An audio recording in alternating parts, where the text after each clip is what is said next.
Aitäh, Kadri, et sa kutsusid mind sellele üritusele rääkima meie kaua tehtud kaunikesest toetusmeetmest. Et see tõesti on võtnud planeeritult kauem aega, kuid nüüd ma loodan, et tõesti selliste loetud päevade küsimus on, millal me saame lõpuks siis taotlusvoorud välja kuulutada. Need, kes on eelmisel perioodil võib-olla ka siis sellest sarnasest meetmest toetust taotlenud, ilmselt näevad, et ega siin väga suuri muudatusi toimunud ei ole, nipet-näpet siit poolt sinna poole ja tagasi. Ja selle väljatöötamise käigus oleme tõesti olnud siis Eesti konverentsibürooga kogu aeg suhtluses, et tagada selle, et see konverentside korraldajate ootustele vastaks. Nii, jah, ja siis selle võib siis ka ära öelda veel, et kui tõesti Kadri siin rääkis varem sellest, kuidas konverentsi Eestisse tuua, et kui tõesti siis selle lahenduseni on jõutud, siis järgmine etapp olekski selle konverentsi korraldamiseks on võimalik toetust taotleda. Nüüd ma pean vabandama, kuna mul on viimane nädal läinud tõesti ikka ja jälle selle sama meetme peale väga hoogsalt tööaega panustatud, siis mu slaidid võib-olla ei näe kõige paremad välja, püüdsin neid kohandada konverentside jaoks, aga lõpetasin siis niimoodi, et kui te näete slaide, siis selline mitte sinise, vaid siis sellise, no minu ekraanil ta oli tumeroheline, aga siin on ta selline hall, on siis selline koht, kus te võiksite eraldi tähelepanu pöörata, kus siis konverentsidest juttu on. Ja ma sest kuna me oleme nüüd ühte toetusmeetmesse kokku toonud nii sündmused ehk spordi- ja kultuurisündmused kui konverentsid. Ja ma tegelikult alustan natukene kaugemalt ja võib-olla te mõtlete, et miks nii kaugelt ja et läheks kohe nende tingimuste juurde, aga võib-olla see on abiks selle tausta loomisel, et kui te hakkate seda taotlust esitama ja mõtlete, et mis on need põhjendused, millega ma hindamiskomisjoni veenan, et siis need on tegelikult siin olulised, et mis on siis struktuurivahendite selle perioodi toetuste üldised põhimõtted. Ja näiteks siin ühe kriteeriumina või ühe väga olulise põhimõttena ongi välja toodud teadusasutuste ja ettevõtjate vahelise koostöö tõhustamine. Et kui näiteks eelmisel perioodil struktuurivahendite toetusmeetmetest väga palju kulus selliste investeeringute ja selliste põhivajaduste täitmise peale, siis seekord nutikam ja roheline kasv ja teadusasutuste ja ettevõtjate vaheline koostöö on väga oluline. Teine selline hästi oluline põhimõte selle perioodi struktuurivahendite toetusmeetmete juures on nii nimetatud läbivate põhimõtetega arvestamine ja need läbivad põhimõtted on siis kirjas nii Eesti pikaajalises arengustrateegias Eesti 2035 kui ka siis Eesti ja Euroopa Komisjoni vahel allkirjastatud struktuurivahendite rakenduskavas ja need horisontaalsed põhimõtted on siis põhiõiguste austamine, võrdõiguslikkus, igasuguse diskrimineerimise vältimine, puuetega inimestele või tegelikult ka kõigile ligipääsetavuse tagamine ning siis kestlik areng ja ei kahjusta oluliselt põhimõtte järgimine. Et kes nüüd hakkab päriselt seda taotlusvormi esitama, siis selle kohta on seal ka need lahtrid, mis tuleb täita kõikide nende horisontaalsete põhimõtete kohta, aga lahendiks on ka see, et me oleme nüüd EAS-iga koostöös teinud sellised soovitused või juhised, kus te kindlasti leiate selliseid häid näpunäiteid, et kuidas neid lahtreid seal siis täita. Nii, ja siis hindamisel kõikide toetusmeetmete, kõikide projektide puhul tuleb ka siis selliste läbivate hindamiskriteeriumitega arvestada, et need on siis kooskõla valdkondlike arengukavadega, meie puhul siis turismistrateegia ja TAIE on siis teadus-, arendus- ja innovatsiooni ja ettevõtluse arengukava on need, millega tuleb arvestada. Tegevuste põhjendatus, kuluefektiivsus, suutlikkus neid tegevusi ellu viia ning kooskõla Eesti 2035 põhimõtetega. Kui nüüd liigume nagu riigi tasandilt sinna, et see toetusmeede, millest ma räägin, on Majandus- ja Kommunikatsiooniministeeriumi nii-öelda toetusmeetmete potis, siis siin on ka omad sellised kindlad põhimõtted, millele siis iga toetusmeede vastama peab, aga teadmusmahuka ettevõtluse loomine ja kasv on siin ühena nimetatud ja see tegelikult nagu konverentside valdkonda väga hästi toetab. Siit ma võin üle hüpata ja jõudsin nüüd siia, et mis me siis nagu turismi osas, kuna ta siis see toetusmeede konkreetselt sobitub turismiarendustegevuste alla, et mida me turismi osas siis peame tähtsaks, on ekspordi kasvatamist, aga siis sellisel uuemal ja kestlikumal viisil, ehk et me tahame küll kasvatada väliskülastajate arvu, aga seda siis mitte nagu kvantiteet iga hinnaga, vaid tegelikult vaadata ka seda, et külastajate viibimine siin oleks pikem ning kulutused külastaja kohta oleksid suuremad. Ja tegelikult seda ka konverentsid või äriturism üldiselt meile pakub, et võib-olla näiteks ka sellepärast on konverentside puhul, mis siit toetust saavad, nähtud ette selline minimaalse kestvuse nõue. Jah, turundustegevuste fookuses, kui te ka mõtlete oma konverentsi turundamise peale, siis peaks mõtlema selle teadliku külastaja peale, kes võiks peale konverentsi külastust äkki Eestisse ka teinekord tulla puhkama või siis mõnele teisele konverentsile. Ja siit me siis jõuamegi tegelikult sinna, et läbivalt on äriturism ka Eesti turismistrateegia või turismipoliitika jaoks hästi oluline ning me oleme tegelikult sündmuste ja konverentside toetuse valinud selliseks ainsaks nii-öelda toetusmeetmeks, kellele me raha välja anname selles suhtes, et väga suur usk on teisse siin küll olemas.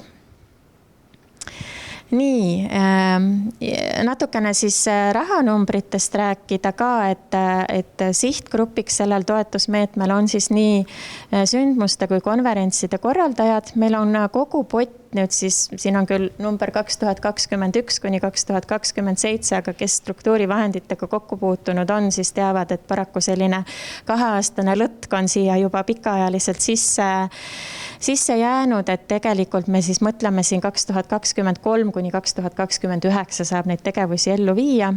Meil on konkreetselt selleks toetusmeetmeks 6,3 miljonit planeeritud ning hinnanguliselt ma praegu ütleks, et selline 1,35 läheb sellest konverentsidele ja umbes 225 000 aastas, aga see nüüd sõltub ka meil sellest, et kuidas siin kõik need olud kujunevad ja võib ka olla nii, et on natukene rohkem või vähem, aga selline umbkaudne prognoos praegu ta on.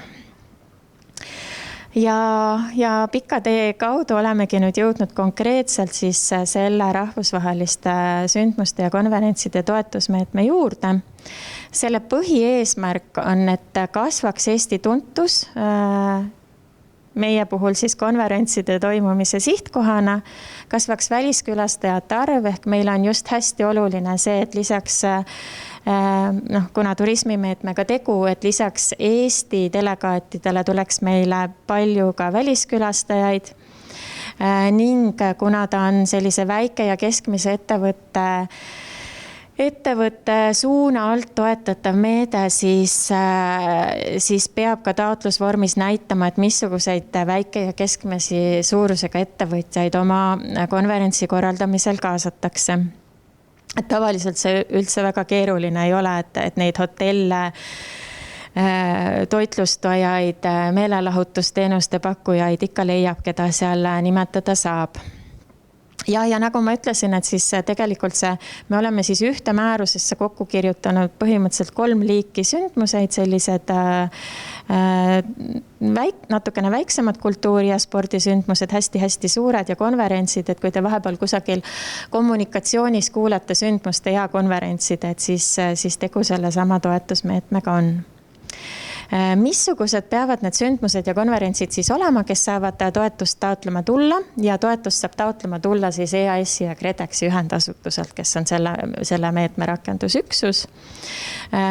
Muidugi peab see konverents toimuma Eestis, olema rahvusvaheliselt huvipakkuv. Teavitust ja turundust tuleb teha ka välisturule. Ja tuleb konverentsi korraldamise jooksul viidata siis oma turundusmaterjalidesse Visit Estonia portaalile. Sündmused ja konverentsid peavad täitma selle väliskülastajate miinimumlävendi ning nagu juba enne ka rääkisime, igaüks neist peab vastama siis kestlikkuse, ligipääsetavuse, võrdõiguslikkuse ja võrdse kohtlemise põhimõtetele. Et kui see tundub väga hirmutav niimoodi esialgu, siis tegelikult ei ole, et nagu ma ütlesin, et me oleme sellise ühtse dokumendi ka koostamas, kust saab siis vaadata, et mida ma tegelikult juba teen ja siis mõelda juurde, mida ma veel saaksin teha. Siin on sündmustele lisanõuded, aga siit ma saan üle hüpata ja hüpata siis siia, kus on lisanõuded konverentsidele. Jah, nagu ma juba ütlesin, et vähemalt kahest välisriigist peaksite te siis kutsuma Eestisse külastajaid. Kui neid on rohkem, on muidugi parem, aga see on miinimum. Iga konverents peab kestma vähemalt 2 järjestikust päeva ja hindamiskomisjon hindab siis, et need päevad sisaldaksid ka sisulist tegevust. Ja jällegi, kui konverents kestab kauem, on see hindamisel eeliseks. Ja minimaalne väliskülastajate arv Tallinnas toimuval konverentsil, kes saavad siit toetust taotlema tulla, on 120 ja väljaspool Tallinna toimuval 60, et panin selle siia ka veel infoks. Toetust saab taotleda kuni 70% abikõlblikest kuludest ja konverentsi puhul minimaalne toetussumma on 15 000 ja maksimaalne 30 000. Ning selline keerukas lause on siin juures, et projekti tegevuste kogumaksumus on kuni 200 000. See ei tähenda seda, et teie konverents ei tohi rohkem maksta. Aga see projekt, mille te EAS-ile esitate, et seal tohib näidata siis nii palju neid kulusid. Ja see on selline bürokraatia rägastik, kus tuleb alati ennast läbi närida ja püüda see toetusmeede siis sinna nendesse tingimustesse sobitada, et miks ta selline on see siis sellepärast, et me saaksime teile toetust välja maksta niinimetatud kindlasummalise maksena. See tähendab seda, et kui te need 120 külastajat, väliskülastajat ära toote, siis keegi teie kuludokumente enam ei kontrolli. Et selle jaoks, et me saaksime seda maksemeetodit kasutada, pidime me siis panema projektile selle ülempiiri. Aga jah, lihtsalt, et neid see eelarve võib olla suurem, aga EAS siis neid teisi näha ei taha. Ja toetus antakse vähese tähtsusega abina, et kes on sellega kokku puutunud, teab, et siis tuleb sinna juriidilisele isikule registrisse see märge, et praegu ta on 200 000 3 aasta kohta vähese tähtsusega abi ülempiir, aga me teame, et ilmselt järgmisel aastal on see tõusmas 300 000 peale, et siis võib natukene rohkem toetust saada avalikust sektorist. Missuguste kulude jaoks toetust taotleda saab? Need on siis turundustegevuse ettevalmistamise kulud välisriikides turundamiseks. Ja siin on siis, miks ta niimoodi keeruliselt sõnastatud on see, et jällegi Euroopa Liidu reeglite tõttu ei tohi sellist otsest näiteks müügipinda rentida või müügitöötajat või näiteks reklaampinda osta või müügitöötajat palgata. Aga kõik, mis on siis ettevalmistamise kulud, näiteks siis sisuloome, tekstide kirjutamine, foto-videomaterjalide tootmine, et see on siit lubatud. Uuendusena vist eelmisel perioodil, kui ma ei eksi, ei olnud lubatud turundustöötaja tööjõutasud, et kui kõik muud personalikulud siiamaani ei ole ka abikõlblikud, siis turundustöötajate tööjõukulusid saame sel perioodil lubada. Siis on kindlasti abikõlblikud kõik välisriikidest saabuvate korraldajate ja ajakirjanikega seotud transpordi- ja majutuskulud, tele- ja veebiülekandekulud, korraldamise ja teenindamisega seotud kulud, tagasiside ja statistika analüüsi kulud, loomulikult teavitamise kulud ning sel juhul, kui käibemaksu pole võimalik tagasi saada, siis ka see. Et selline detailsem loetelu on muidugi määruses kirjas ja läheb EAS-i kodulehele, aga siin selline kõige peamine ülevaade. Ja nimetan ära ka mitteabikõlblikud kulud, et osad on sellised tüüpilised, mis toetusmeetmetes on, näiteks siis need pangagarantiid või üldkulud või kingitused, viivised, kõik muu selline.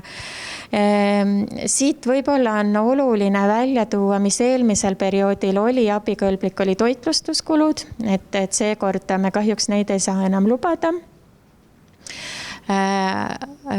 Ja siis võib-olla veel juhin tähelepanu, et nii-öelda nullist uue veebilehe arendamine samuti mitte ja eestikeelsete turundusmaterjalide kulud samuti mitte. Aga näiteks veebilehe puhul, et kui teil on eestikeelne konverentsileht olemas ja teete sinna ingliskeelse lisa, siis see on täiesti lubatud. Jaotusmaterjalidele ei saa anda toetust ja personalikulud juba mainisin. Nii, ja nüüd saame minna siis sellise koha juurde, kus ma olen niimoodi siin selle vesimärgi peale pannud, et mitte päris välja lubada, et prognoos on meil siis selline, et loodame taotlusvoorud tõesti nüüd lähipäevil välja kuulutada ja avada, kui kõik õnnelikult läheb ja infopäeva, kus te siis selle toetusmeetme kohta tõesti saate kõike täpsemalt kuulda, kuidas taotlust esitada, kuidas seda menetletakse, kuidas seda hinnatakse, kõik need muud pisikesed detailid. EAS-il ilmselt on siis plaanis korraldada 4. mail. Nad teevad seda webinari vormis ja kindlasti ka salvestavad, et kes juba ehmatas ära, et äkki ma sellel päeval ei saa, et siis saab ka seda kenasti järgi kuulata.